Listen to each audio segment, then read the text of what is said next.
Bon, eh bien, c'est parti pour du coup cette nouvelle séance du séminaire critique de l'intelligence artificielle. Merci aux personnes présentes. Alors, comme les autres séances, je vais commencer par faire un petit rappel, par vous partager en fait quelques notions que j'essaye d'avoir sur la théorie critique. En fait, comme les autres séances, j'aimerais vous partager des citations. Aujourd'hui, ce sera des citations de Qu'est-ce que la critique de Michel Foucault. Et du coup, afin de vous donner quelques clés de compréhension des termes qui sont utilisés dans ces citations, eh ben, je vais faire une petite introduction qui est la suivante. Donc, comme j'aime à le rappeler à chaque début de séminaire, on peut faire remonter les prémices de la théorie critique à Kant. Donc, notamment, en fait, dans un article qu'il a écrit de manière antérieure à ces trois critiques et qui a le titre suivant, Réponse à la question qu'est-ce que les Lumières? Donc, les Lumières, la traduction du terme les Lumières en allemand, c'est Aufklärung. Et Aufklärung, c'est un concept en philosophie qui est très important. Donc, dans ce texte, Kant définit Aufklärung de la manière suivante. Il dit que c'est l'état de minorité dans lequel l'humanité est retenue. Et par état de minorité, ce qu'il entend, c'est un état dans lequel il y a une incapacité à se servir de son propre raisonnement sans la direction de quelqu'un d'autre. Et pour reprendre ces termes, Kant a dit « Sapere aude » est le courage de te servir de ton propre entendement, voici la devise des Lumières, auquel Frédéric II aurait répondu qu'ils raisonnent autant qu'ils veulent, pourvu qu'ils obéissent. Mais les Lumières ont eu un rôle résolument émancipateur, dans le sens où, à travers une critique rigoureuse de ce que peut la raison par la raison, des croyances profondément ancrées ont pu être attaquées, avec pour principale cible la superstition et le dogmatisme. Seulement voilà, on a pu observer que malgré la rationalisation de nos sociétés, l'homme ne s'est pas émancipé. Et quand je dis ça, en fait, je fais référence à la vague de totalitarisme qu'on a pu observer au XXe siècle.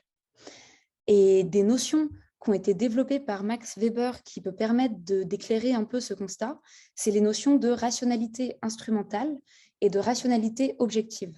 En fait, ces deux termes, qu'est-ce que c'est? La rationalité instrumentale, c'est la raison utilisée dans un mode plutôt de ruse et de calcul, qui répond plutôt à la question comment, alors que la rationalité objective, c'est plutôt un mode de la raison qui s'attache à répondre à la question pourquoi. Voilà, donc je pense que je vous ai donné un peu les quelques termes que je voulais expliciter qui vont apparaître dans les quelques citations que je vais vous faire. Et donc maintenant, je vais commencer avec du coup ces citations de Qu'est-ce que la critique de Foucault? Comment se fait-il que le grand mouvement de la rationalisation nous ait conduit à tant de bruit, à tant de fureur, à tant de silence et de mécanismes mornes? Voici la réciproque et l'inverse du problème de l'Aufklärung. Comment se fait-il que la rationalisation conduise à la fureur du pouvoir? À force de nous chanter que notre organisation sociale ou économique manquait de rationalité, nous nous sommes trouvés devant, je ne sais pas si c'est trop ou pas assez de raison, en tout cas devant sûrement trop de pouvoir. À force de nous entendre chanter l'opposition entre les idéologies de la violence et la véritable théorie scientifique de la société, du prolétariat et de l'histoire, nous nous sommes retrouvés avec deux formes de pouvoir qui se ressemblaient comme deux frères, fascisme et stalinisme. Retour par conséquent à la question « Qu'est-ce que l'Aufklärung ?» Et se réactive ainsi la série de problèmes qui avaient marqué les analyses de Max Weber.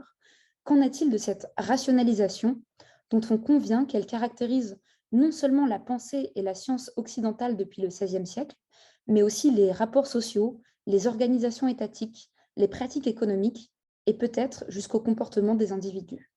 Qu'en est-il de cette rationalisation dans ses effets de contrainte et peut-être d'obnubilation, d'implantation massive et croissante et jamais radicalement contestée d'un vaste système scientifique et technique? Voilà pour les quelques citations que j'avais envie de vous partager. Et maintenant, je vais laisser la parole à l'invité de ce jour, qui est David Boll. David, merci beaucoup d'avoir accepté de participer à ce séminaire. Donc, je t'ai rencontré du coup lors d'un séminaire du CIS, le Centre Internet et Société, et j'avoue que ta présentation m'avait beaucoup marqué. J'ai pas mal repensé, en fait, plus je creusais un peu ces thématiques-là et plus j'y repensais, notamment à travers la conclusion que tu as faite. Et donc, pour te présenter un petit peu aux personnes ici présentes, donc tu es professeur en sciences de l'ingénieur à l'Université catholique de Louvain.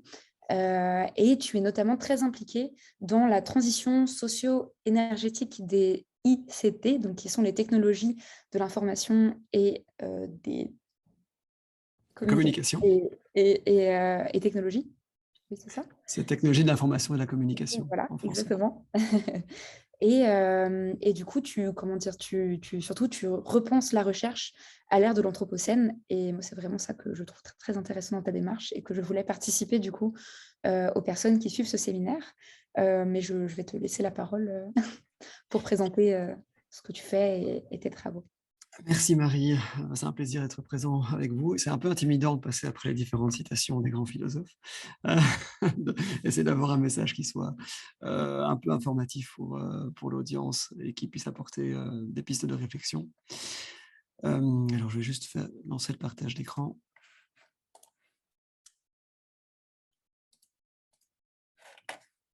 Voilà. Ça devrait être en ordre. Alors, c'est vrai qu'il y a des questions. Juste, je me permets de Oui, t'interrompre. Personnellement, je n'ai pas voilà, ton... oui, pardon. Oui, ok, ça va. Effectivement, il me manquait la dernière étape. Je vais Merci. relancer celui-là. Voilà. Merci Marie pour le commentaire. Et donc, c'est une question finalement qui m'occupe beaucoup l'esprit. Nous, en tant qu'ingénieurs, sommes formés pour améliorer l'efficacité des systèmes techniques. Et cette question de la poursuite de l'efficacité dans l'ère de l'Anthropocène est une question qui me trotte beaucoup en tête. Alors, pour essayer de préciser un peu ce que moi j'entends par Anthropocène, il y a une définition qui est celle à laquelle je me réfère le plus couramment, qui est une définition qui a émergé il y a quelques années, qui a été proposée aux alentours de 2015, qui se base sur l'observation de différentes courbes au départ des courbes du système Terre, qui sont dans les différents indicateurs, le dioxyde de carbone en tête, mais beaucoup d'autres indicateurs suivent le même genre de tendance. Et ce qu'on peut observer dans ces courbes, c'est qu'on a un certain point d'inflexion, et ce n'est pas finalement que la croissance de ces indicateurs, et donc la croissance de l'impact de l'humanité sur le système Terre, mais plutôt une sorte d'accélération qui démarre aux alentours de 1950. Et cette accélération, elle est observée à la fois dans les indicateurs du système Terre et dans les indicateurs socio-économiques. La population, comme indicateur typique de l'humanité, mais également le produit intérieur brut, ou GDP en anglais, qui a aussi un point d'inflexion aux alentours de 1950, avec une grande accélération qui démarre à ce moment-là. Et donc certains auteurs définissent l'Anthropocène, ou bien c'est le situer l'Anthropocène dans l'histoire de l'humanité comme étant aux alentours de 1950, au moment où la croissance de l'impact de l'humanité a vraiment décollé et a pris sa grande accélération.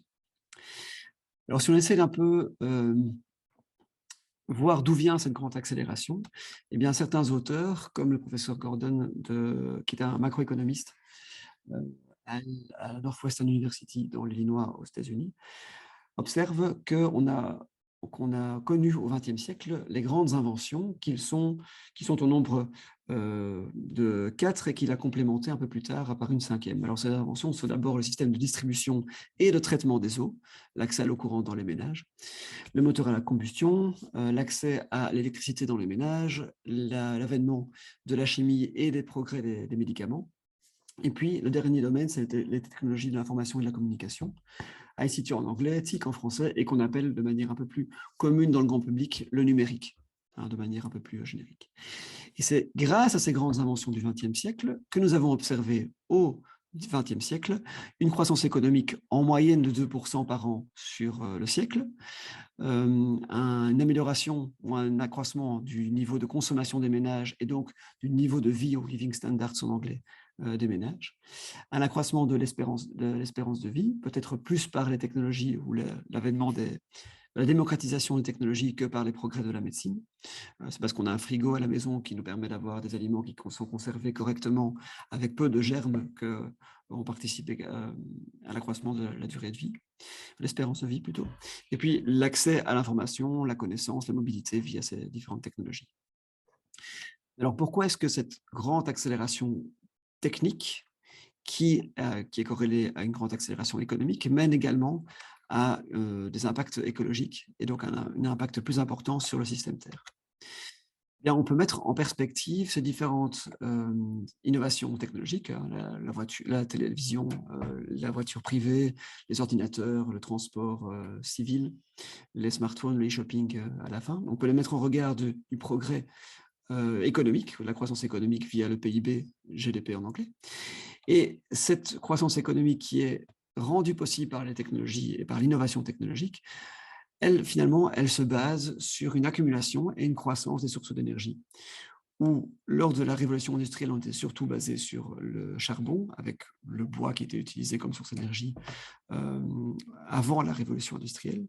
Et puis, on a ajouté le pétrole, le gaz, le nucléaire et les photovoltaïques et éoliens qui sont plutôt les renouvelables modernes. Et on voit qu'on a vraiment un accroissement de la consommation d'énergie qui est rendu possible par l'innovation technologique.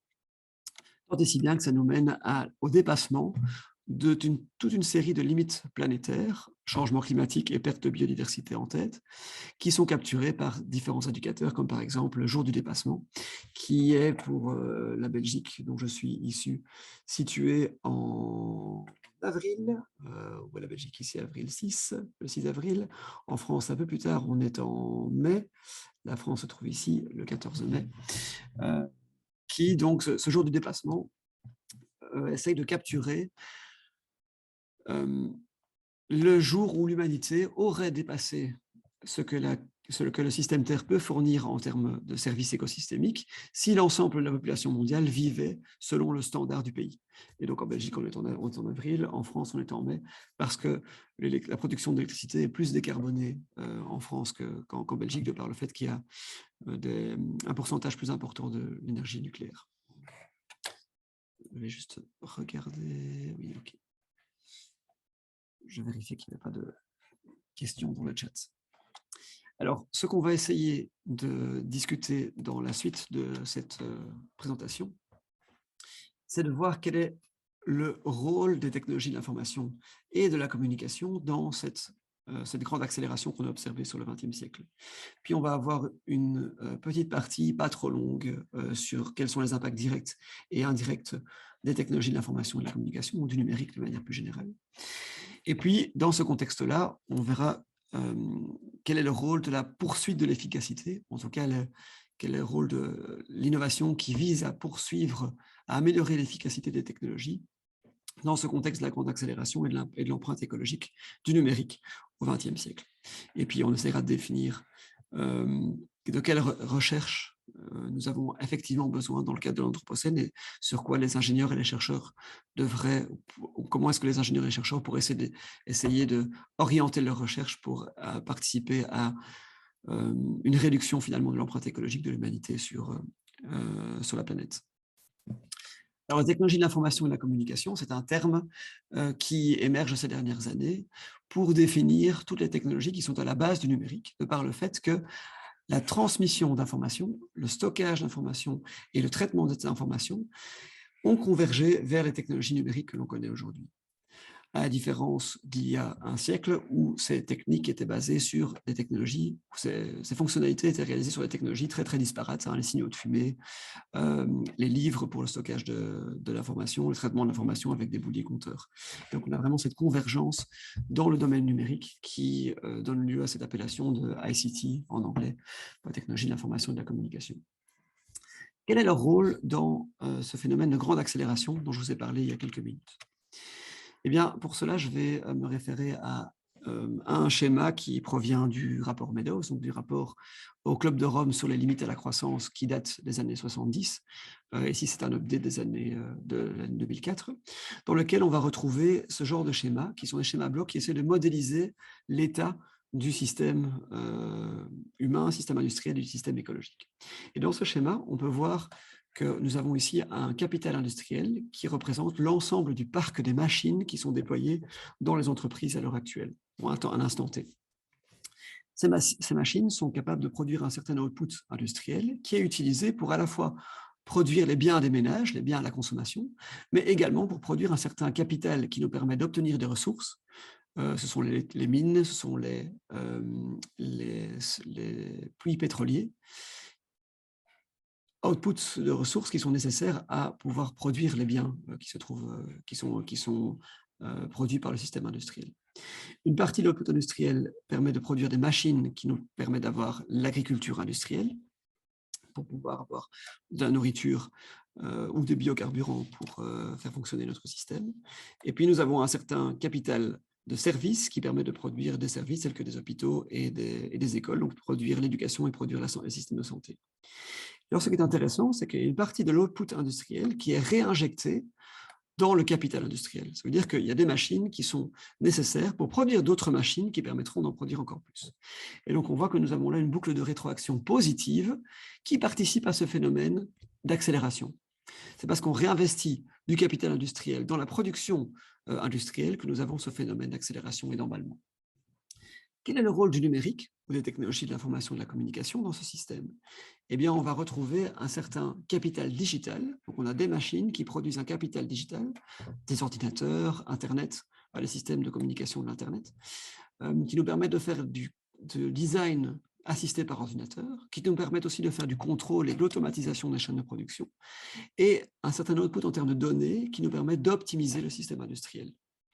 Donc, ça veut dire que pour un même parc de machines, ces machines sont de plus en plus complexes et de plus en plus efficaces et nous permettent d'avoir un output industriel qui est plus important. Et donc, le numérique joue un rôle dans cet accroissement, dans cette grande accélération technique. La grande accélération technique n'est pas décorrélée de l'état de la société dans laquelle nous vivons. Il y a des interactions sociotechniques qui peuvent être étudiées, et Jean-Baptiste Fressos, qui est un historien des sciences et techniques, l'a étudié dans différents contextes et a spécifiquement étudié l'exemple de la voiture individuelle. Alors nous avons, nous, en tête, ce mythe de l'appétence de l'humanité pour la voiture individuelle. On se dit que chacun a envie d'avoir sa voiture individuelle parce que la voiture, c'est la liberté qui nous permet de nous rendre où bon nous semble, quand bon nous semble. Cependant, ce que Jean-Baptiste Fressos étudie, c'est le fait que il n'a pas toujours été comme cela, ça n'a pas toujours été le cas. Et il nous retrace l'histoire de l'avènement de la voiture individuelle, et il prend le cas des États-Unis dans les années 1900-1920. Et à l'époque, ce qu'il note, c'est qu'il y avait des protestations assez virulentes contre l'arrivée de la voiture individuelle dans les villes. Pourquoi? Parce qu'il y avait des problèmes d'odeur, des problèmes d'accidents. Le réseau n'était pas encore adapté à l'avènement de la voiture. Les personnes qui habitaient, les habitants des villes n'étaient pas encore habitués au passage des voitures dans les rues. Il y avait donc beaucoup d'accidents, notamment impliquant beaucoup d'enfants. Et puis, il y avait l'alternative des tramways qui étaient bien déployés dans les villes américaines et qui étaient une alternative suffisamment intéressante pour les citoyens. Mais il y a eu une conjonction de plusieurs facteurs qui ont mené à la situation du tout à la voiture qui est connue aujourd'hui dans les villes typiquement américaines. Alors, il y avait un facteur politique qui venait d'un projet politique. Alors, aux États-Unis, dans ces années-là, les dirigeants politiques voulaient donner accès à la propriété de son habitation de manière à pouvoir lutter contre l'idéologie communiste. Si on possède son habitat, sa maison ou son logement, on devient un peu capitaliste d'une manière ou d'une autre. Et donc, de par donner l'accès à la voiture, à la maison individuelle, était une manière de lutter contre le communisme. Et pour ce faire, la voiture individuelle était un moyen de donner l'accès à l'habitation en banlieue, où les loyers étaient beaucoup plus faibles que dans le centre de la ville. Il y a eu un projet industriel qui s'est conjugué à ce projet politique, qui était de donner un crédit à la consommation pour lutter contre l'absentéisme au travail. Alors, les employés et les ouvriers de l'époque avaient tendance à travailler 1 semaine, 2 semaines, 3 semaines, peut-être 1 mois, puis lorsqu'ils avaient accumulé suffisamment de rentrées de revenus pour pouvoir vivre décemment pendant les semaines qui suivaient, n'allaient simplement plus travailler pendant quelques semaines et profiter de la vie avec leur famille ou avec leurs amis au pub. Et c'est une fois qu'ils avaient de nouveau besoin de récupérer des rentrées financières qu'ils retournaient au travail. Vous pouvez imaginer que c'était assez difficile pour les employeurs de gérer les entreprises dans ce contexte-là. Et donc, il y a eu une propension à favoriser le crédit à la consommation pour faire en sorte que les ouvriers et les employés aient besoin d'une rentrée fixe de manière à rembourser leur crédit à la consommation. Et donc, la voiture individuelle, c'était un moyen de stimuler les crédits à la consommation. Et puis finalement, il y avait le projet financier, évidemment des lobbies au niveau de la vente de voitures et les lobbies du pétrole qui auraient intérêt à détourner la population des tramways vers la voiture individuelle.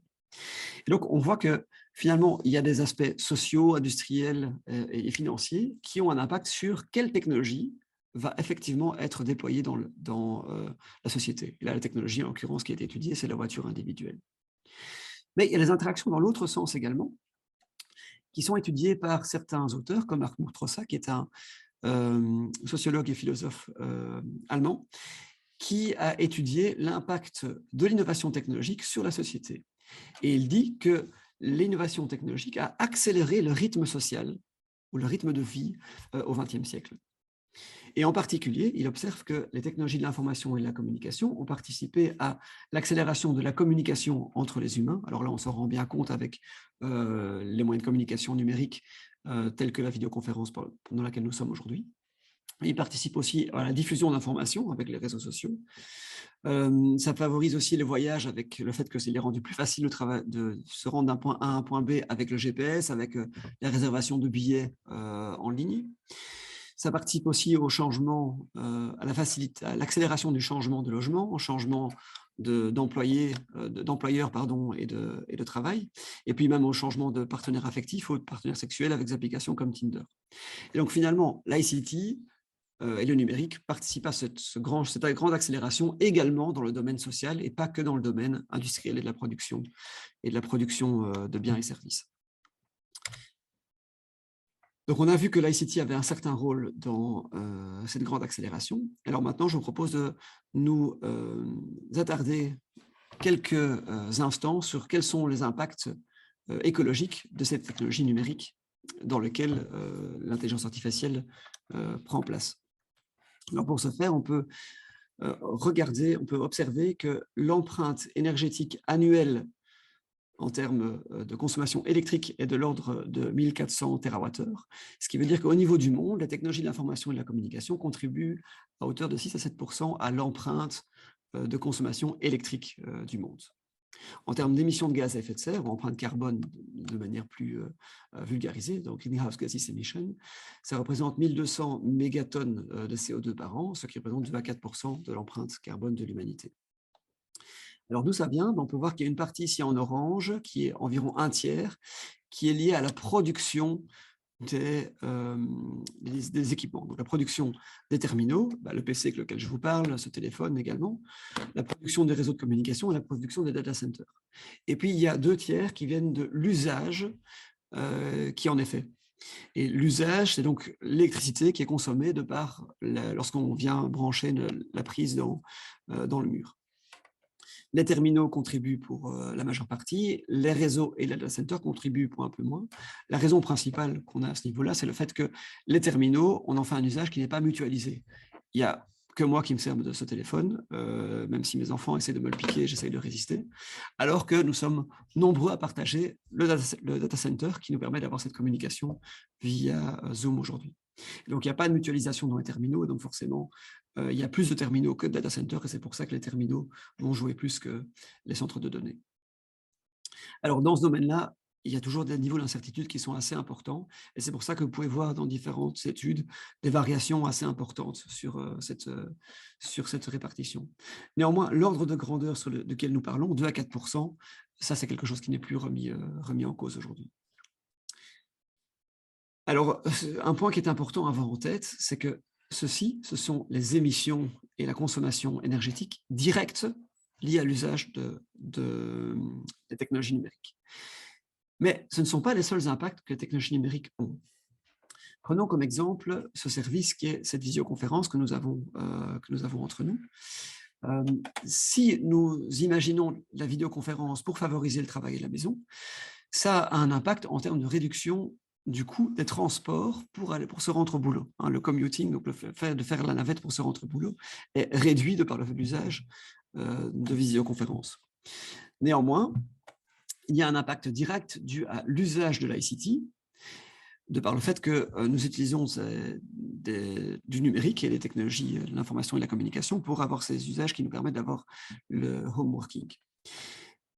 Si on prend l'exemple d'un écran 24 pouces, qui serait un écran qui serait acheté pour pouvoir passer au travail à domicile, à raison de peut-être 4 jours par semaine. Eh bien, ça a un impact de 250 kg de CO2 pour produire cet écran de 24 pouces. Là, vous voyez que j'en ai un sur ma droite qui me permet de voir qui me permet de pointer les slides sur lesquels je vous parle. Et pour produire cet écran, on a eu besoin d'une certaine émission, enfin, on a émis un certain niveau de gaz à effet de serre qui correspondent à un certain trajet en voiture de 1400 km, mais en vélo électrique, c'est 16 000 km. Ce qui veut dire que le retour sur investissement en termes d'émissions de gaz à effet de serre n'est pas direct si on substitue un trajet en vélo avec ce vidéoconferencing, ce travail à domicile via du vidéoconferencing. En voiture, par contre, si on substitue un trajet en voiture, là, c'est intéressant de moins se déplacer et de le remplacer par du vidéoconferencing avec un usage d'un écran à domicile. Mais il y a également des impacts indirects qui sont importants à prendre en compte, des impacts indirects qu'on appelle le type enabling effect, par exemple via le chauffage additionnel qu'on va avoir à la maison. Le fait que je sois à la maison et que je travaille à domicile, je vais avoir tendance à chauffer plus la maison, et donc c'est un impact qui est aussi un impact indirect finalement de l'usage du numérique pour pouvoir faire du home working. Et puis on a des impacts structurels, indirects également, comme par exemple l'accroissement de la distance entre le logement et le lieu de travail. Si je sais que de toute façon, je travaille 4 jours par semaine à la maison, je vais avoir tendance à plus me déplacer, je peux accepter un emploi qui est physiquement localisé plus loin de mon logement. Et donc, lorsque je ferai le déplacement, j'aurai des trajets qui sont plus importants. Et puis, on a aussi un accroissement de la taille des maisons. On a des logements, on a tendance à avoir des logements qui vont s'accroître pour accueillir un bureau à domicile. Et donc, c'est important lorsqu'on essaye de évaluer quelle est l'empreinte carbone ou l'empreinte écologique d'une certaine pratique numérique, d'un certain service numérique, c'est important de regarder quels sont aussi les effets indirects. Et cette capture assez bien par le professeur Lorenz Hilti, qui est un professeur en informatique et en soutenabilité à l'Université de Zurich, dans un certain framework, un canevas d'analyse, qui positionne le numérique, ou le digital en anglais, à la fois comme une partie du problème et de la solution.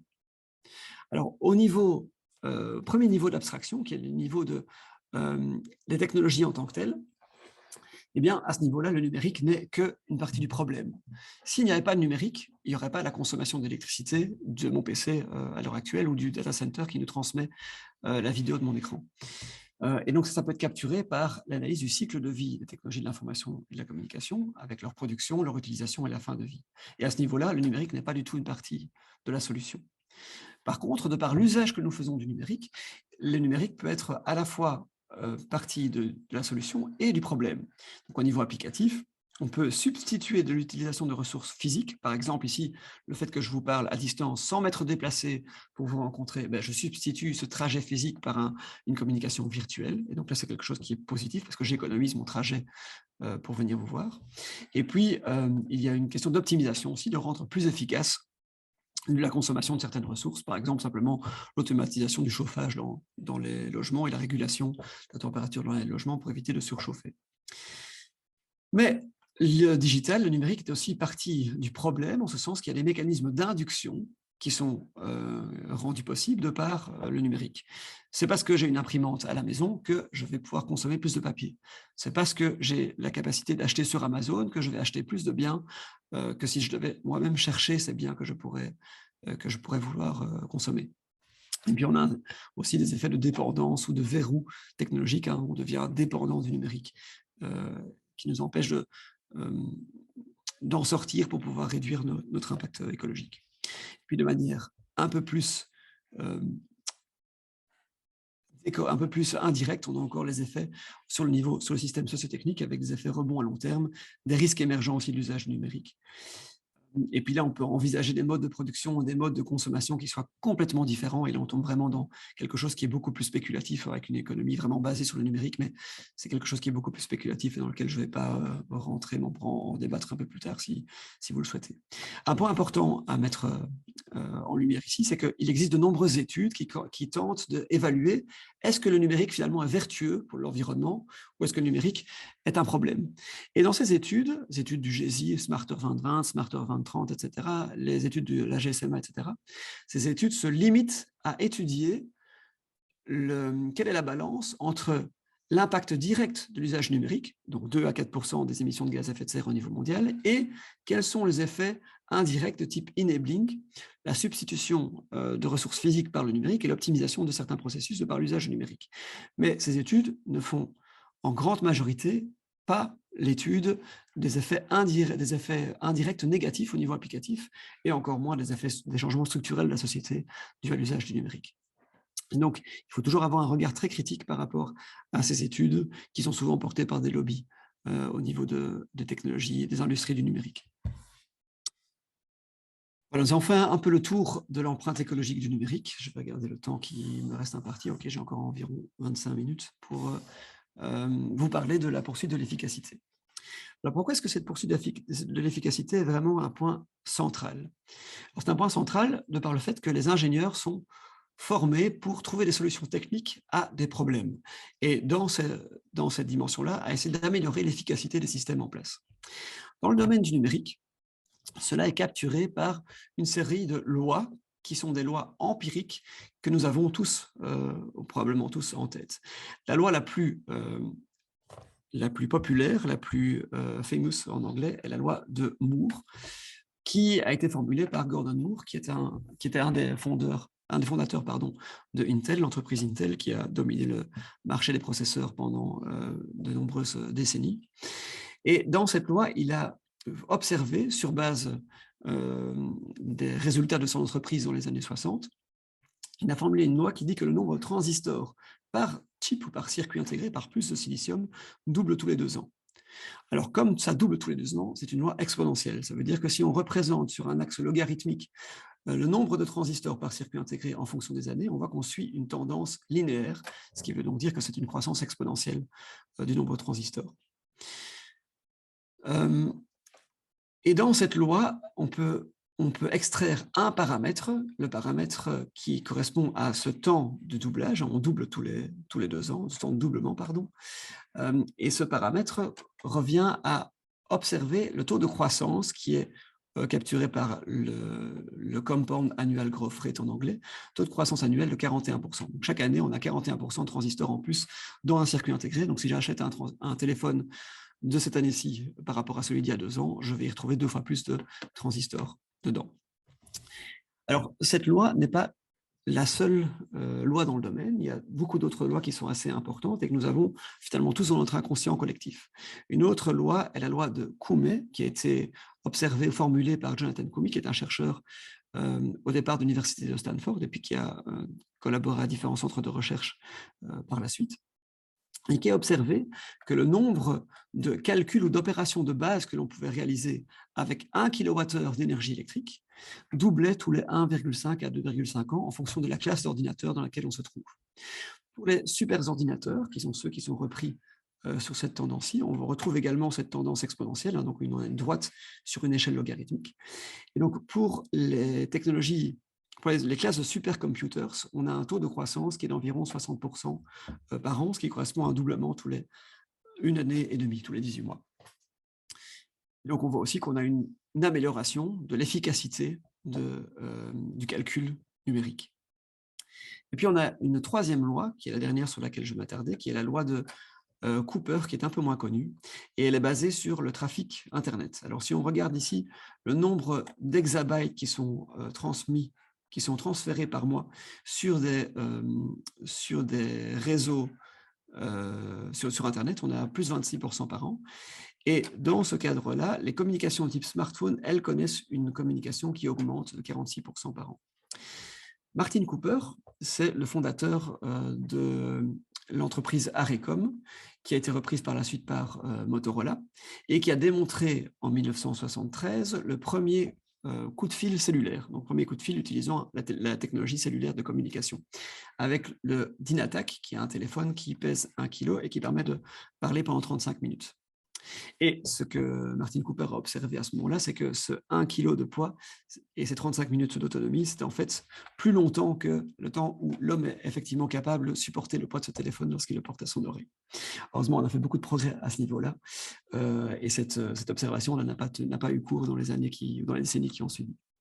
Néanmoins, la loi de Cooper, elle nous dit que depuis 1900 et l'avènement des télécommunications, la capacité à communiquer des données a doublé tous les 2,5 ans. Donc, pour une même bande passante de communication, sur une même zone géographique, tous les 2,5 ans, on peut communiquer plus d'informations, plus de bits d'informations par seconde. Donc, ce qu'on voit, c'est que la loi de Cooper a aussi un taux de croissance au CAGR de 31%, hein, doublement tous les 2,5 ans, c'est 31% de taux de croissance annuel. Mais en fait, pour les smartphones, on a des communications qui vont au-delà de la loi de Cooper. Donc, on va même plus vite que cette loi de Cooper. Alors, essayons un peu de synthétiser ces 3 lois que nous avons vues, la loi de Moore, la loi de Koomey et la loi de Cooper. Ces 3 lois, elles nous disent la même chose. Elles nous disent que, avec le progrès technologique et l'innovation, nous allons améliorer une certaine métrique capturée en termes de KPI ou Key Performance Indicator, un indicateur de performance. Cette métrique va augmenter avec un certain pourcentage par an pour une même ressource physique. Dans le cas de la loi de Moore, on peut mettre plus de transistors dans une même tranche de silicium ou dans un même millimètre carré de silicium. Dans la loi de Cooper, on peut mettre plus de gigabits par seconde, on peut transférer plus de gigabits par seconde dans un même mégahertz de bande passante RF. C'est le data rate par rapport au spectre de communication de radiofréquence. Et la loi de Koomey nous dit qu'on peut faire plus de calculs, plus d'addition, plus de multiplication dans un même kilowattheure d'énergie électrique. Et donc toutes ces lois nous disent que l'efficacité a un taux de croissance annuel de 41, 32 ou 50 ou 59%. Cependant, la question qu'on peut se poser, c'est si on représente sur un axe logarithmique la croissance de ces KPI métriques, ces Key Performance Indicators, qui correspondent à l'usage de la technologie, si eux croissent de manière exponentielle, ces KPI métriques croissent de manière exponentielle de par le fait que dans mon smartphone, j'ai 2 fois plus de transistors que dans celui d'il y a 2 ans. Mais d'un autre côté, j'ai l'efficacité qui augmente, ce qui veut dire que l'intensité en termes de ressources, l'intensité c'est 1 sur l'efficacité, elle s'améliore, diminue de génération en génération. Chaque année, je peux mettre 2 fois plus de transistors dans une même puce de silicium. Cependant, dans mon téléphone, j'en ai 2 fois plus. Et donc, au final, est-ce que l'empreinte en termes de ressources, est-ce qu'elle augmente ou est-ce qu'elle diminue? En d'autres termes, si je fais le produit du nombre de transistors que j'ai dans mon téléphone, par l'efficacité, par l'intensité, qui est de combien de millimètres carrés j'ai besoin pour mettre ces transistors, est-ce que le bilan global, est-ce que la consommation de ressources en termes de tranches de silicium au niveau mondial augmente ou diminue? Et par ce biais-là, est-ce que la demande énergétique augmente ou diminue? Est-ce que l'empreinte carbone et donc la contribution au réchauffement climatique du numérique augmente ou diminue? Alors pour étudier ça, on a réalisé une étude il y a 1 an qui est basée sur l'identité de Kaya. Alors pour ceux qui ne sont pas familiarisés avec l'identité de Kaya, elle a été formulée dans les années 90 par un chercheur japonais, et elle est depuis utilisée largement par le GIEC dans ses études d'empreinte carbone de l'humanité. Et donc, ce qu'elle nous dit, c'est que l'empreinte carbone de l'humanité peut être décomposée selon différents termes qui sont au premier ordre indépendants les uns des autres. Le premier terme, c'est la population. Plus de personnes sur Terre, plus d'empreinte carbone. Le deuxième terme, c'est le produit intérieur brut, ou GDP en anglais, normalisé par rapport à la population. Plus de création de valeur économique, plus d'empreinte carbone. Et puis, on a 2 termes qui sont les termes en bleu, qui sont les termes sur lesquels les ingénieurs ont tendance à travailler.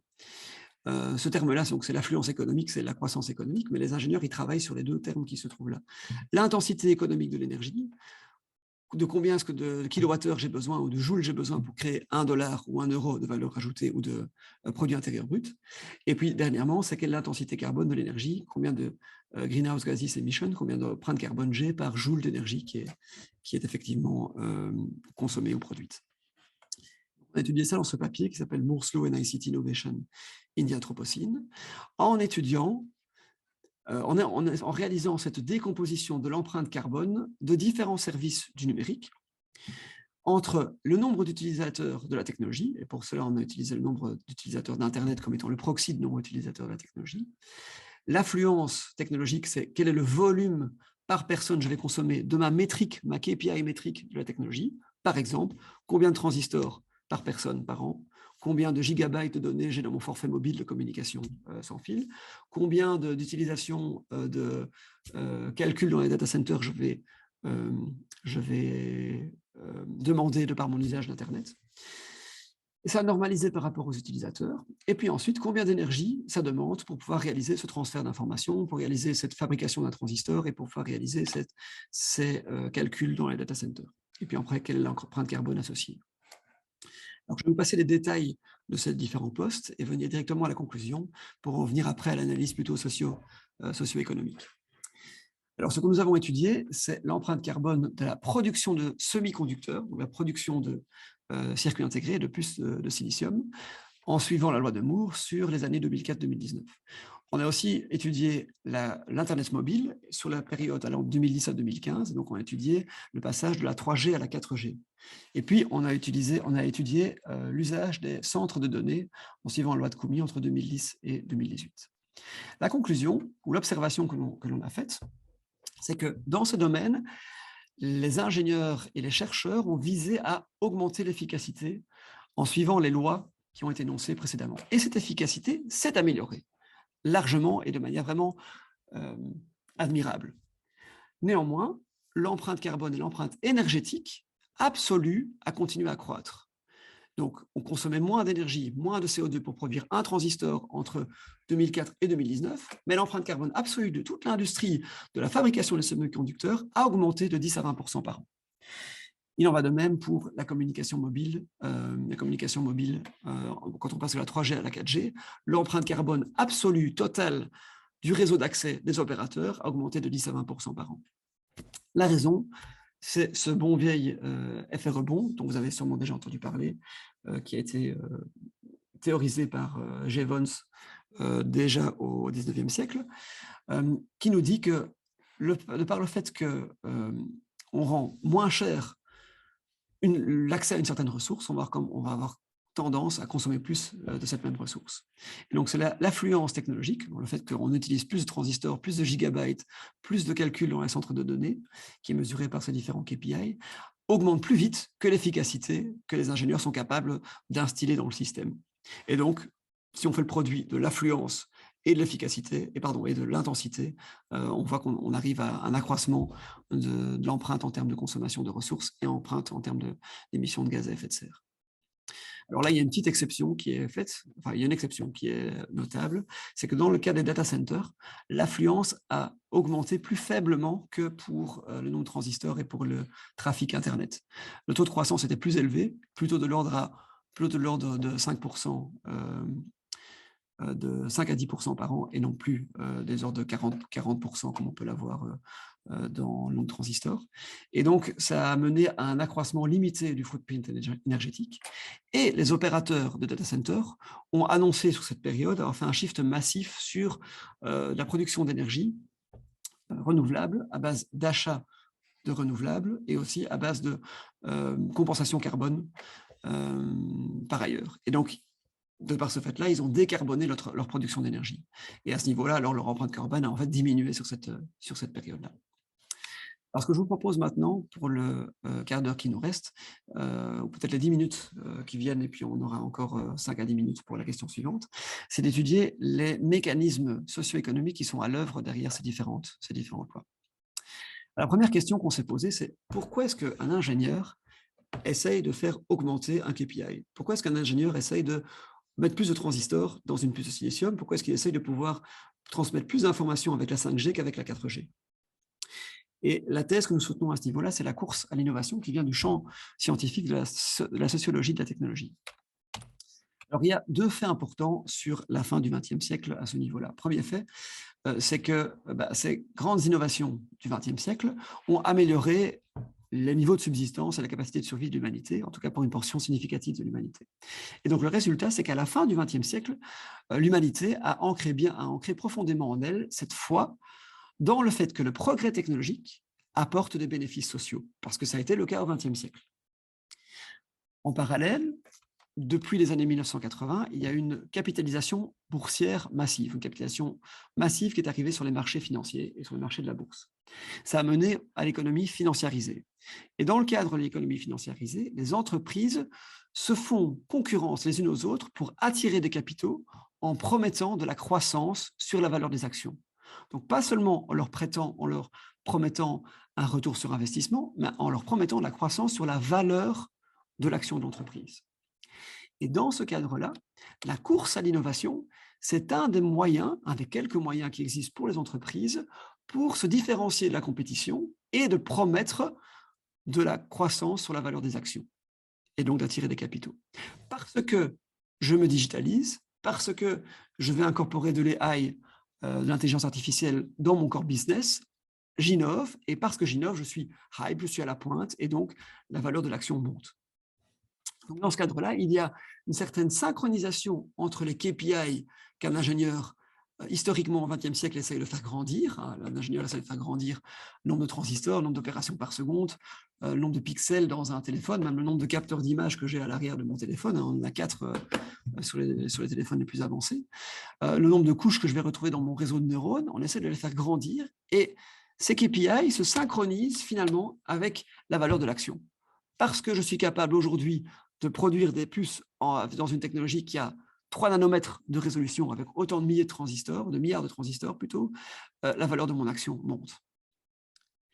Et donc c'est une certaine dérive finalement dans l'innovation technologique qui est de se focaliser sur faire grandir un chiffre dans un tableau plutôt que de faire autre chose qui aurait plus de sens pour la société. Et là, la petite histoire, c'est que j'ai rencontré quelques 2 ans peut-être déjà sur le salon à l'embauche de notre faculté. J'ai rencontré un ancien chercheur qui travaille dans un centre de recherche qui est très influent au niveau mondial. Et il me parlait d'une technologie qu'il avait développée, qu'il avait présentée dans une certaine conférence où on s'était rencontrés. Et il me disait, ah mais tu sais, la bonne nouvelle, c'est que la technologie que j'ai présentée en conférence là, il y a quelques années, on l'a licenciée à telle compagnie qui va l'inclure dans ses équipements de communication. C'était un équipement de communication type ADSL, donc communication cuivre pour l'Internet fixe dans les maisons. Et il me disait qu'avec cette nouvelle technologie, il allait pouvoir augmenter le taux de communication, le data rate, le trafic instantané d'un facteur, je ne sais plus, 2, 3 peut-être. Et il avait vraiment les étoiles qui brillaient dans les yeux, il était très enthousiaste de cette nouvelle technologie. Et juste après, il m'a demandé, tiens, avec ce trafic plus important, tu ne sais pas ce qu'on pourrait en faire.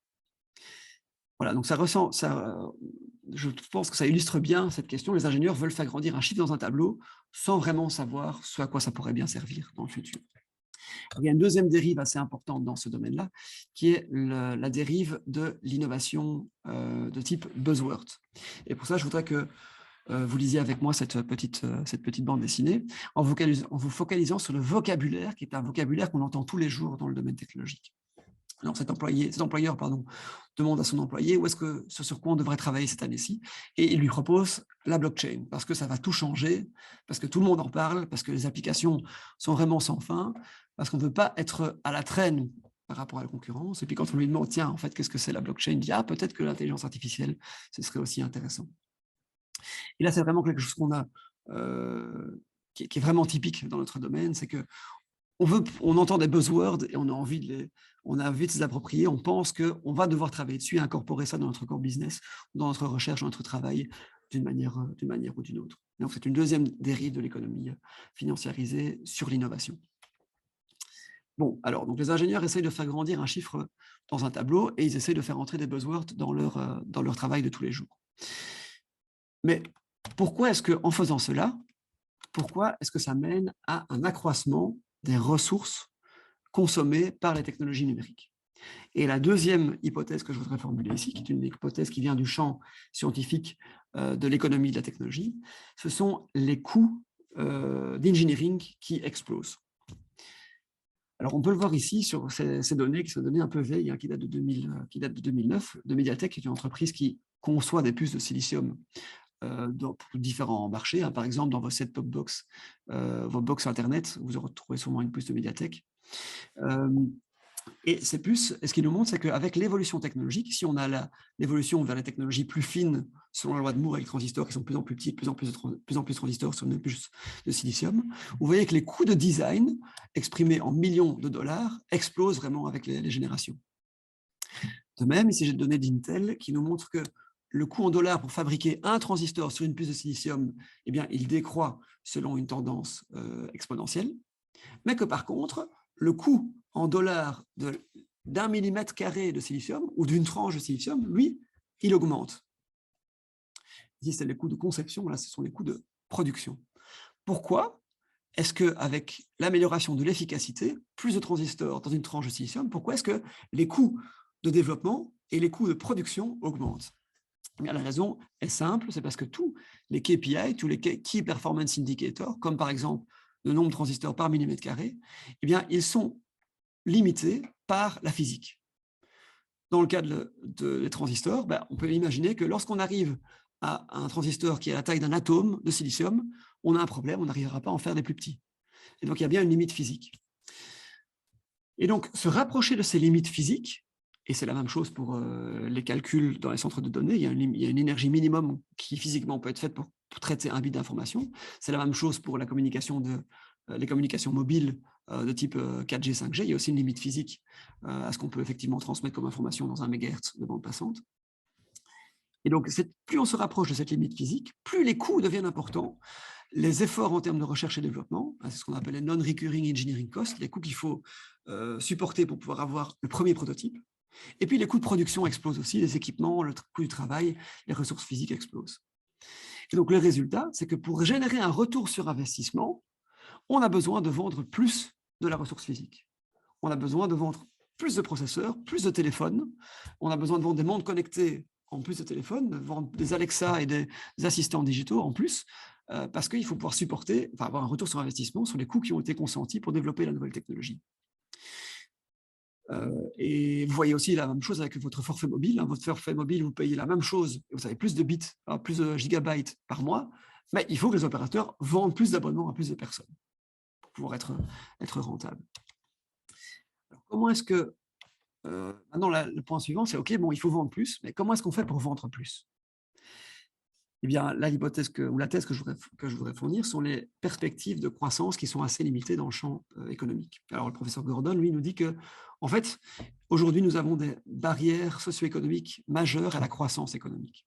Et si on voulait continuer la croissance de 2% qu'on a connue au XXe siècle, c'était la croissance du XXe siècle, c'est la croissance économique représentée sur ce graphe, on devrait avoir des inventions qui sont aussi fondamentales que l'accès à l'eau courante dans les maisons ou que l'accès à l'électricité. Et sans lui, ça n'arrivera pas.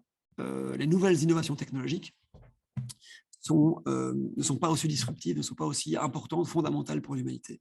Et que donc, on va en fait revenir vers une croissance faible de 0,2%, et c'est ce qu'on observe déjà à l'heure actuelle.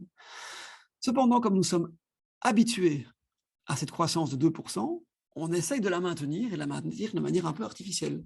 Dans le domaine du numérique, quels sont les mécanismes que nous avons pour essayer de maintenir cette croissance? Premier mécanisme, première stratégie, c'est de l'addiction. On essaie de nous faire utiliser plus de numérique pour pouvoir simplement en vendre plus.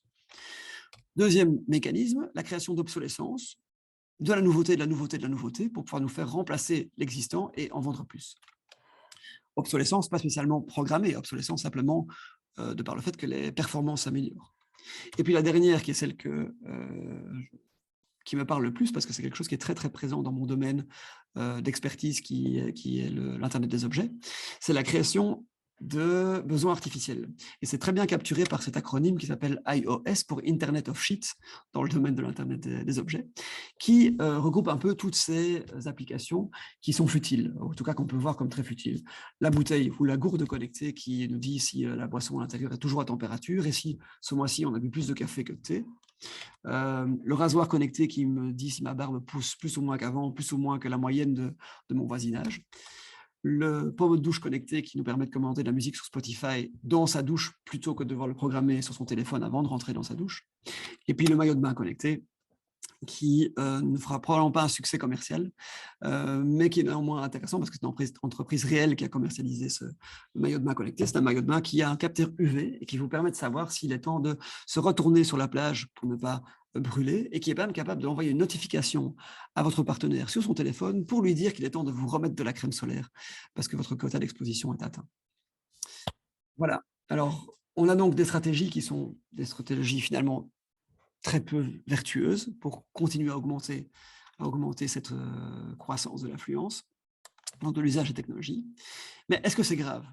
Est-ce que finalement on ne pourrait pas découpler cette croissance des usages, avoir sa maillot de bain connecté et ces téléphones qu'on remplace tous les 18 mois? Est-ce qu'on peut faire ça sans que ce soit un problème pour l'humanité en termes de survie par rapport au réchauffement climatique? La thèse numéro 4, qui vient de l'écologie économique, c'est l'impossibilité de la croissance verte. La croissance verte, c'est quoi? C'est le découplage absolu entre la croissance du PIB, produit intérieur brut, ici en rouge, et la décroissance de l'empreinte écologique de l'humanité. Alors, les scientifiques nous disent que ça ne peut être étudié qu'à une échelle mondiale pour éviter les effets rebonds et pour les effets de cost shifting ou problem shifting, où finalement on déplace le problème ailleurs. Donc ça doit se regarder sur l'ensemble de la planète. Et jusqu'ici, nous n'avons pas eu de preuves empiriques ou de démonstrations expérimentales que cette croissance verte était possible. Ça n'a simplement jamais été fait dans l'histoire de l'humanité. Et donc, on ne peut pas vraiment tout miser là-dessus en se disant que on va réussir à découpler le PIB du footprint de l'empreinte de l'humanité, parce que ça n'a simplement jamais été fait. C'est donc très dangereux et très spéculatif de se baser là-dessus. Et donc, si certaines compagnies, entreprises numériques, nous disent qu'elles sont neutres en carbone, parce qu'elles achètent du renouvelable sur le marché du renouvelable et parce qu'elles font de la compensation carbone, en théorie, c'est valable si on suppose qu'on est sur un marché de l'énergie, un marché de la compensation qui est idéal. Donc un marché idéal, ça veut dire qu'il est parfaitement transparent, parfaitement compétitif, où il n'y a pas de limite physique. OK. Mais en pratique, nous avons des limites physiques, on a une capacité de renouvelable qui est limitée. Et donc, si une entreprise dit « moi, j'achète du renouvelable », en fait, elle fait une préemption d'énergie renouvelable sur d'autres entreprises et sur d'autres secteurs et sur le secteur privé également. Et donc, ce n'est finalement qu'un truc comptable qui shift le problème ailleurs. Et donc, une entreprise ne peut pas se dédouaner, ne peut pas se dire carbone neutre en ne regardant que sa petite échelle. Il faut vraiment agir sur une décroissance de sa consommation énergétique, absolument, indépendamment du fait qu'on shift vers du renouvelable.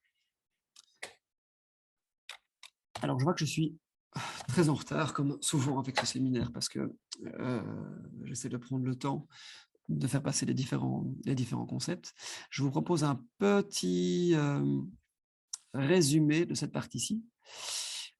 Et puis, oui, et puis on va voir pour le point suivant, si je conclue tout de suite.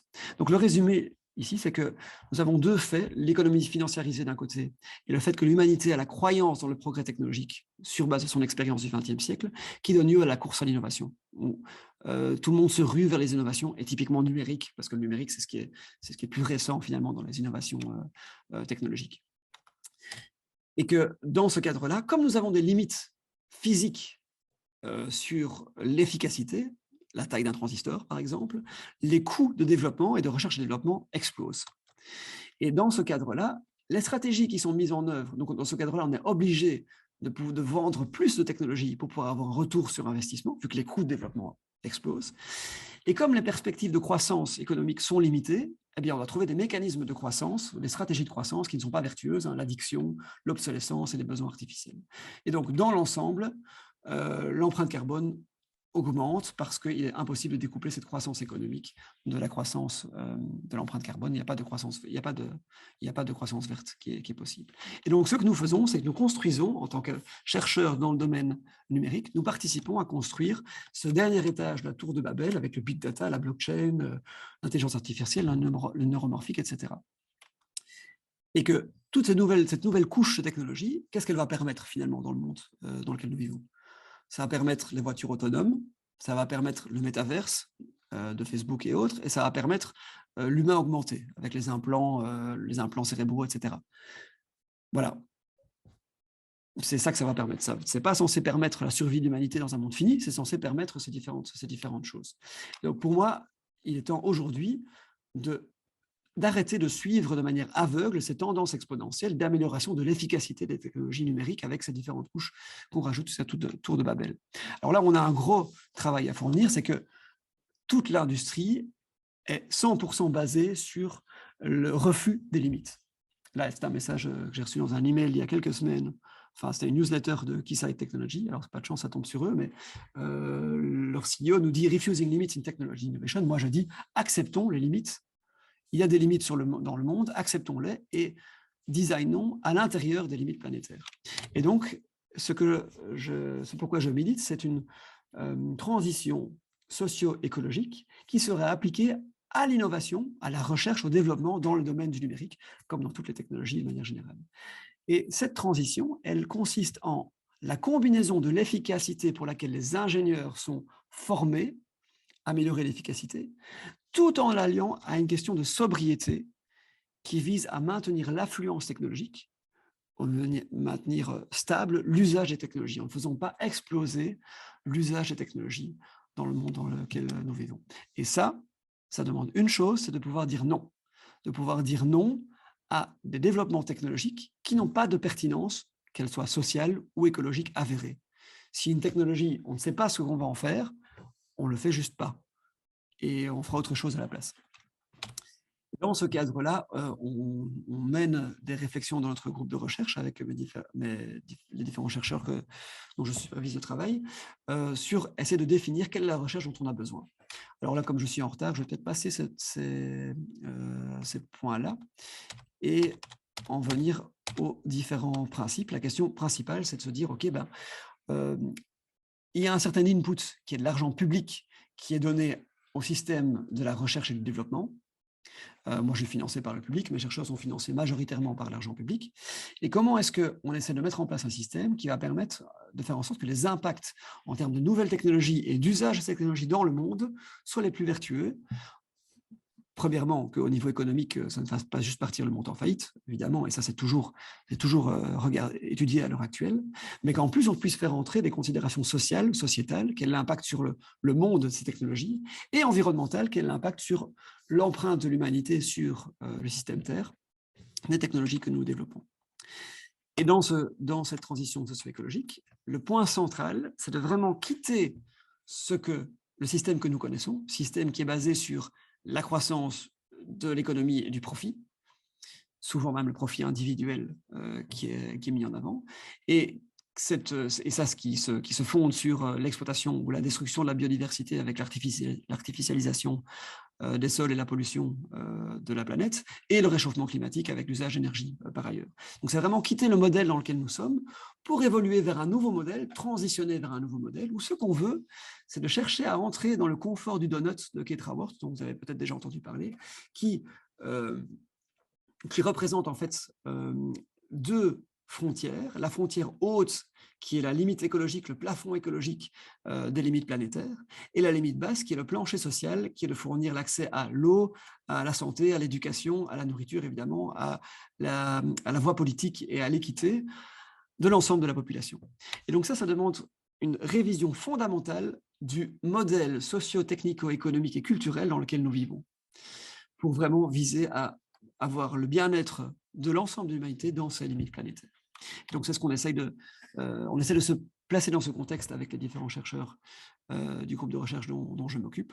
Et dans ce cadre-là, on essaie de réviser en fait quelles étaient les recherches que l'on menait et voir que ces différentes recherches que l'on mène, comment est-ce qu'on peut essayer de les réorienter, ou simplement, dans certains cas, lorsqu'on ne sait pas les réorienter, on ne voit pas de pertinence socio-écologique à une recherche technique qu'on était en train de développer, simplement dire non et refuser les offres qui pourraient venir de l'entreprise et se dire on abandonne cette piste de recherche, on ne va pas engager de quelqu'un de nouveau, on va chercher à trouver des financements pour travailler sur cette recherche-là.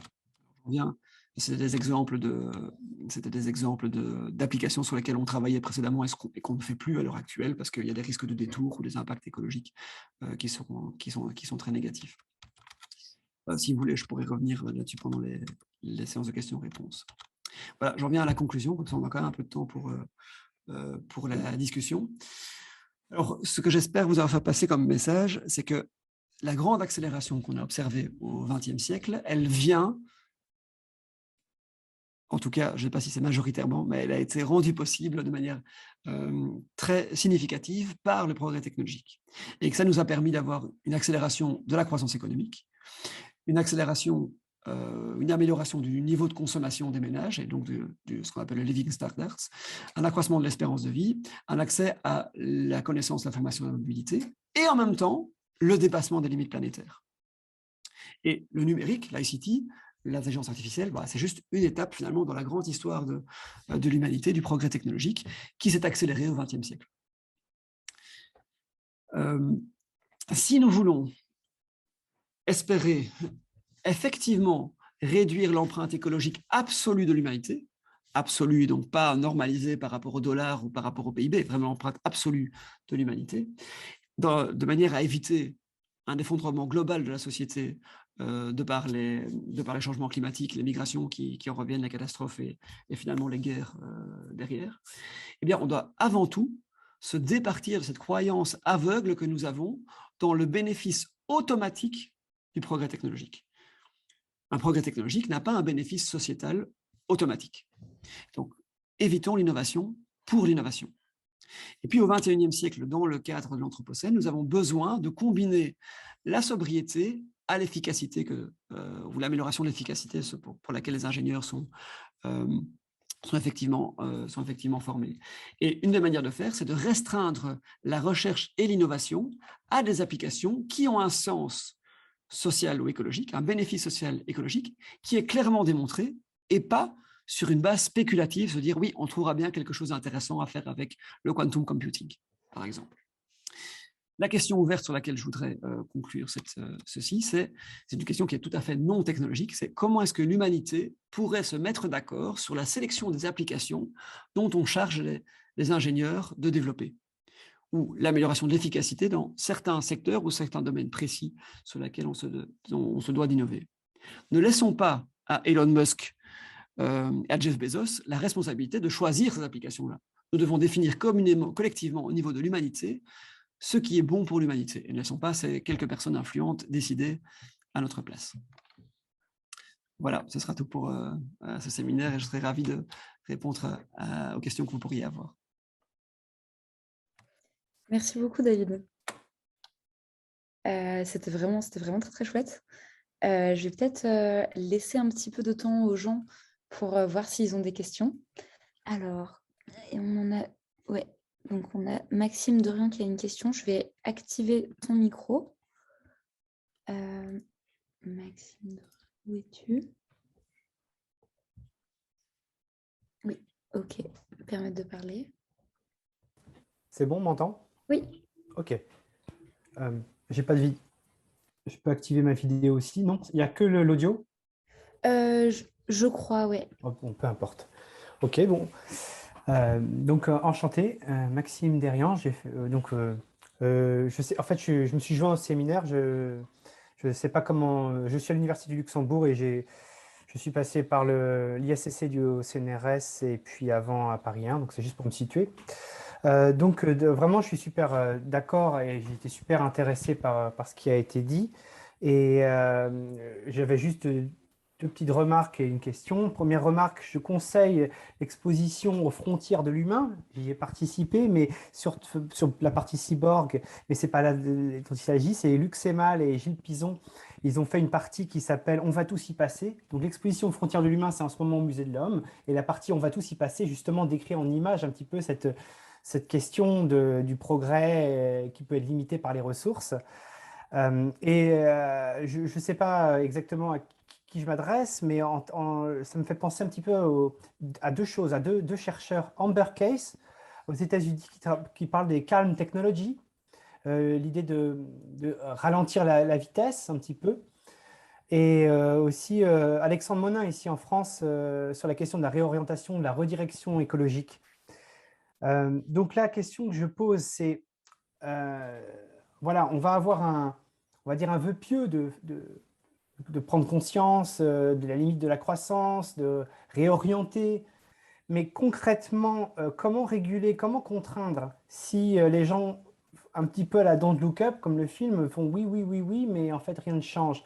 Donc, je plaide pas pour la contrainte, mais c'est une question que je me pose en permanence parce que je me dis, effectivement, le constat est là, mais tant qu'on n'a pas vraiment de… Je sais pas. Et c'est vraiment la question que je me pose, c'est un peu le Don't Look Up, c'est en fait comment davantage impliquer les gens sans qu'il y ait des faits de refus, de rejet, de déni. C'est une question très, très difficile, hein. Je pense que c'est pas une question où il est aisé de trouver une réponse par soi-même. Moi, je n'essaie pas tellement de répondre à cette question de manière globale et commune. Et vous avez vu que c'était finalement la dernière question que je pose, elle est assez similaire à ça. C'est comment est-ce que d'abord on décide et après comment est-ce qu'on impose. Il y a deux choses, hein. Il y a comment est-ce qu'on décide sur ce qui est bon de faire et après comment est-ce qu'on impose, qu'on s'aligne sur ce plan-là. Alors dans les théories de transition, il y a deux grandes approches. Il y a la transition plutôt descendante, qui veut dire imposée par une régulation ou par le politique. Et puis une transition qui est plutôt ascendante, qui est plutôt donc basée sur les initiatives à petite échelle, pas individuelles. Elles peuvent être individuelles, mais elles sont en général collectives à petite échelle, en espérant faire tache d'huile d'une manière ou d'une autre et donner des exemples, quoi. Ou en tout cas essayer d'inspirer. Alors moi, j'essaie de m'investir le plus possible dans la deuxième voie, essayer de le faire de manière ascendante dans notre petit centre de recherche, au groupe de recherche de 10 personnes, essayer d'avoir une approche un peu comme si on était un laboratoire d'expérimentation, où on est soumis à des contraintes différentes des entreprises, en ce sens qu'on n'a pas de question de rentabilité. Par contre, on a quand même besoin de se financer aussi. On doit aussi trouver des financements pour payer les chercheurs. Donc, il y a aussi, on n'est pas complètement décorrélé de la sphère économique.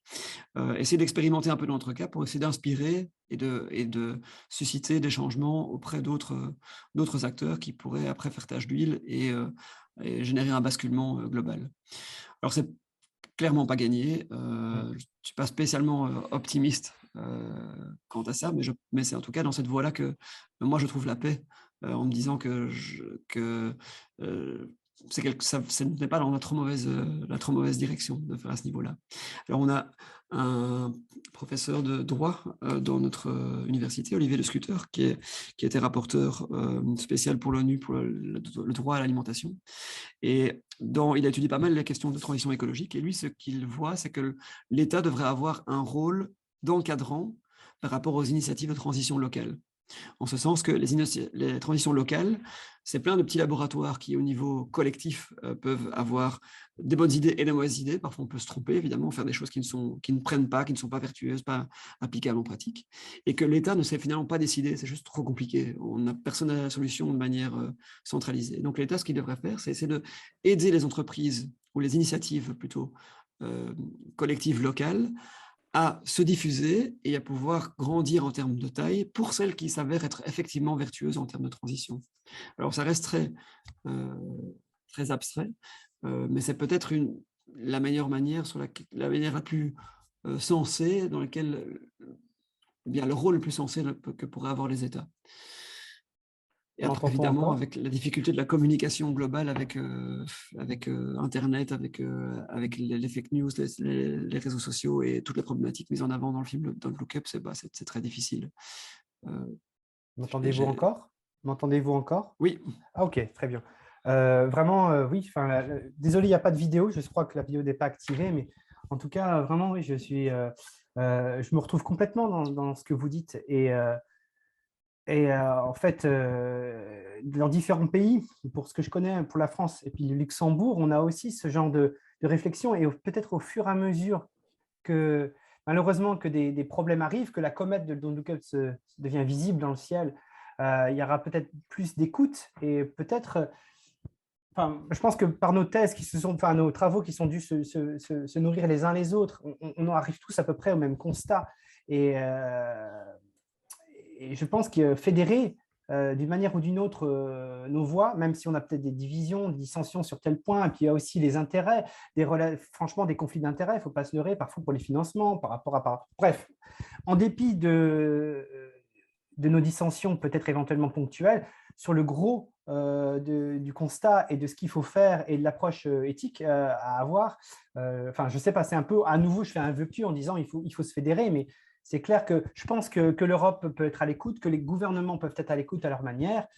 que les parlements peuvent être à l'écoute. Donc, je ne sais pas. Mais est-ce qu'on va tous se fédérer en ligne et rester tous comme ça tributaire aussi du réseau, enfin, ou l'utiliser à bon escient, je ne sais pas. Enfin, je fais un petit peu un plaidoyer, mais je me retrouve vraiment dans votre discours et je sais que je retrouve beaucoup le discours d'amis à moi, d'autres chercheurs. Donc, voilà, c'est tout ce que je voulais dire.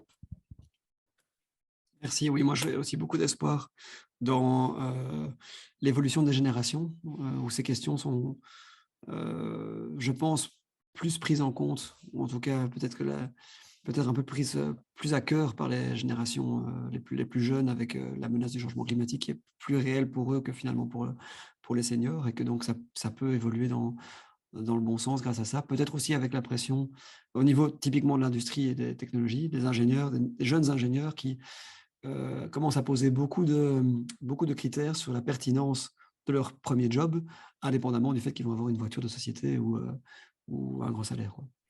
Je ne vais pas monopoliser la parole, je vais juste mettre en garde quand même sur le fait de créer de l'anxiété, de l'angoisse chez les plus jeunes. Parce que je le vois, moi j'étais au CETCOPRA dirigé par Alain Gras à l'époque, à Paris 1, voilà, à Paris 1, à Paris. Et on a été très, très, bon, enfin, ils le sont encore branchés développement durable, enfin, mise en garde. Et il y a eu beaucoup, à cette époque, il y a eu un engouement en France pour sensibiliser les jeunes à l'écologie. En fait, c'était il y a maintenant 15 ans à peu près. Et en fait, ce que j'ai remarqué chez certains jeunes, c'est qu'ils faisaient une espèce d'overdose de sensibilisation, quoi. Ça les rendait phobiques, ou alors à la fin, ils devenaient, comment dire, je ne vais pas citer des noms, mais je connais quelqu'un qui commençait à devenir un petit peu flegmatique à l'égard, bon, de toute façon, si on a bien expliqué, tout est foutu, on n'a pas d'avenir. Et donc, il y a un côté un petit peu démobilisateur à trop de doses. Donc, c'est un peu complexe, en fait, à mettre en place. Mais il faut sensibiliser.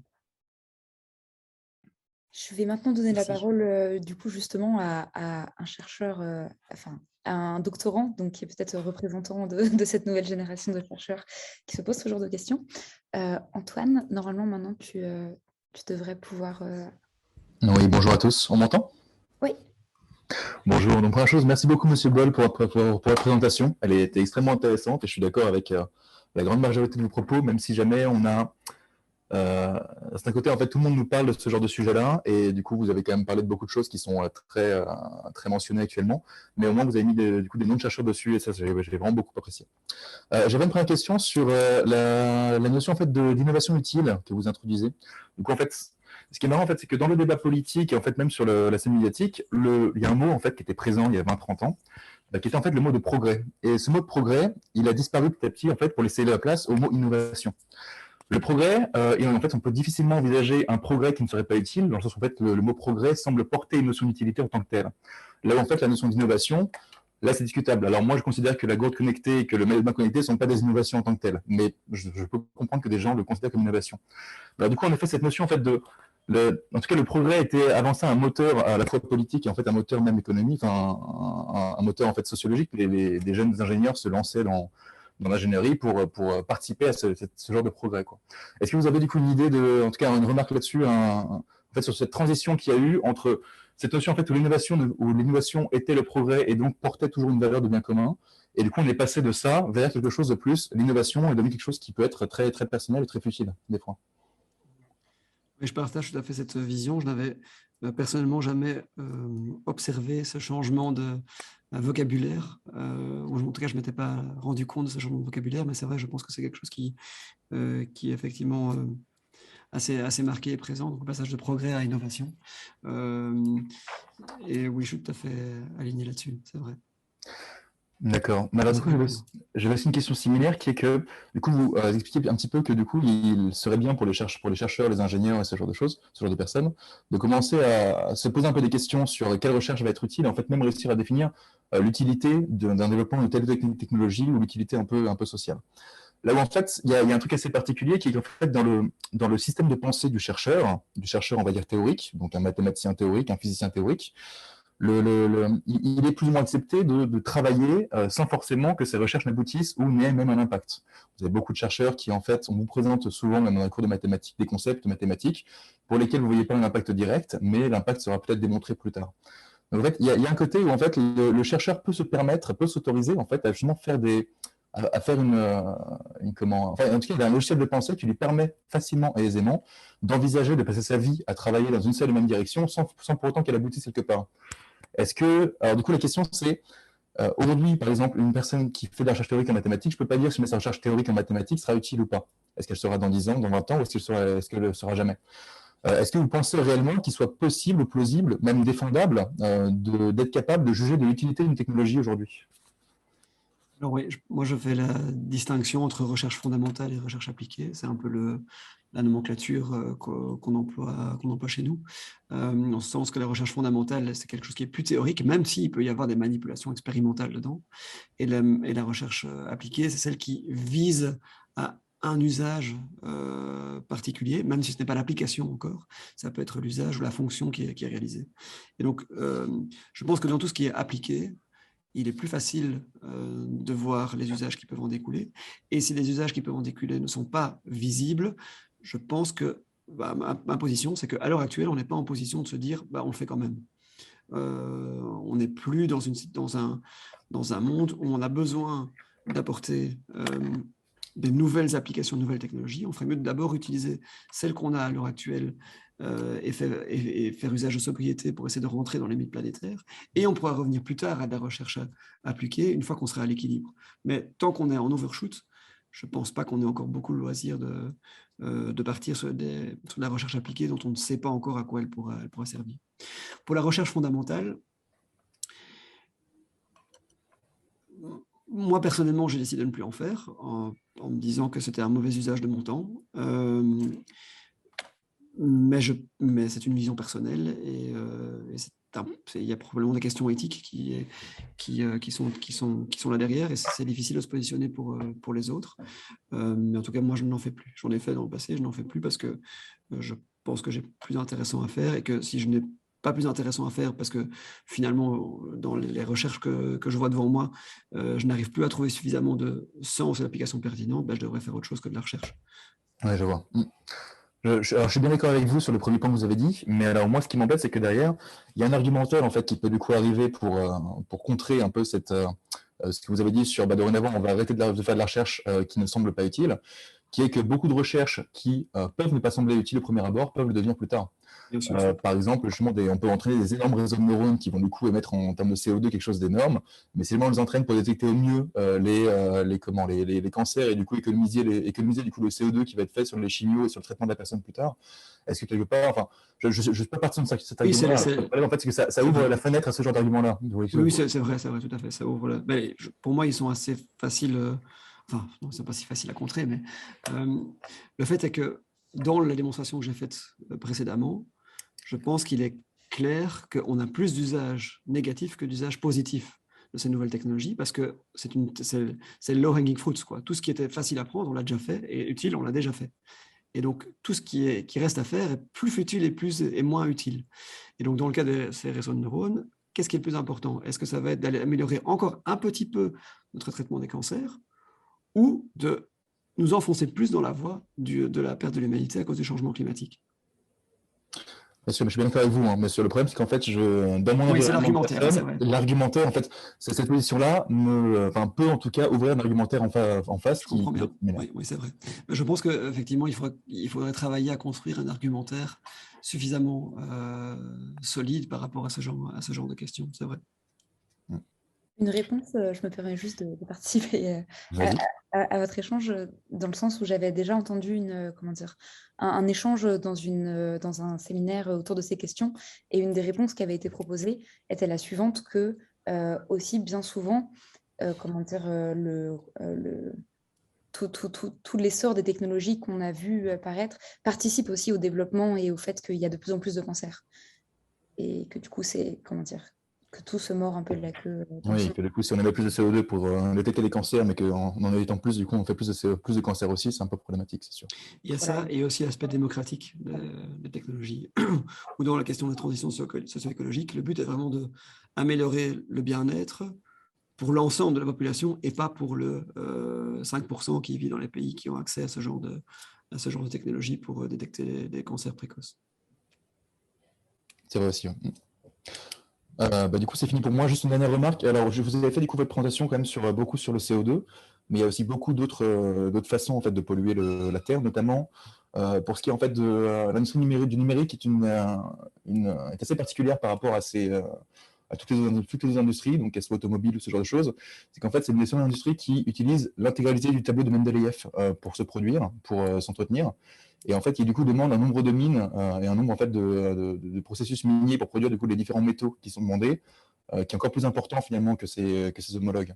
Et du coup, je vous conseille de regarder, il y a beaucoup de documentation sur Internet là-dessus, notamment l'organisme qui s'appelle le Systex, SYSTEX, je ne sais pas si vous connaissez, qui en fait s'intéresse en fait sur l'impact écologique des mines. Et donc, c'est pas que le CO2, mais c'est vraiment plus orienté on va dire une pollution des sols et ce genre de choses. D'accord, Il me merci. semble que le dernier épisode de Thinkerview, qui dure 3h15 par ailleurs, est également sur le sujet des mines. D'accord. Oui. Et donc, En général, j'ai un slide, mais je ne sais pas, il s'est plus retrouvé dans la présentation ici, sur dire attention, il n'y a pas que l'énergie et le CO2. Ah, d'accord. Là, je ne sais pas pourquoi il n'est plus là. Par contre, ça dépasse mon domaine d'expertise. Donc, c'est vrai que c'est juste une attention que je formule en général. Ah non, c'est juste pour donner un peu de grain à moudre à votre moulin. Oui. Bien. Bon, en tout cas, merci pour tout. Hein. Merci pour les réflexions et les questions. Merci à toi, Antoine. Je profite juste d'ailleurs pour dire que la séance du séminaire du 16 mars sera également sur les conséquences sur la planète de l'intelligence artificielle, où on aura une discussion jointe entre Anne-Laure Ligoza, qui est chercheuse en intelligence artificielle, et Gauthier Roussy, qui est plutôt du côté de l'anthropologie et de la technique. Du coup, ce sera encore les mêmes thématiques qui seront abordées si jamais certaines personnes veulent... pour vous prévenir qu'on va encore discuter de ces thématiques-là bientôt. Voilà. Et David, je ne veux pas te mettre en retard. Ouais, j'avoue, je pense qu'on va clôturer maintenant le séminaire. Mais encore merci beaucoup pour ton intervention, qui est, je pense, d'une pertinence quand même assez rare au vu de la situation actuelle. Mais voilà, merci beaucoup de ta participation. Merci. Et merci aux participants d'être restés avec nous jusqu'à maintenant. Et je vous dis à très vite.